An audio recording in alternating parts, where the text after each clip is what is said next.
ধানের চারা গজানো যেমন বন্ধ হয় না, ঠিক আমাগো পুরুষের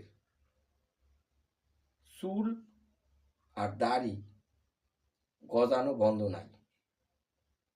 তাই এটা সরকারের নজর দেওয়া উচিত। কত সরকার আইলো আর গেল, আমাগো পুরুষের সম্বন্ধে তারা ভাবে না, যত ভাবে মহিলাদের সম্বন্ধে।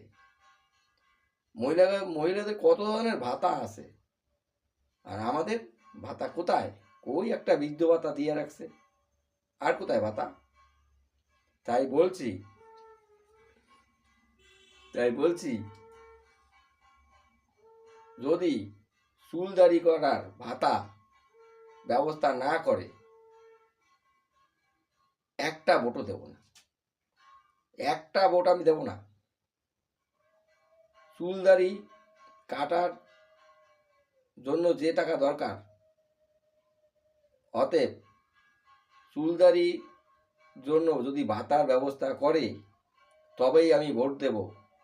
যে দল করবে, যে সরকার করবে, সেই সরকারকে সারা জীবন ভোট দেব। অতএব চুল দাড়ির কাটার জন্য ভাতা চাই, ভাতা চাই, ভাতা চাই।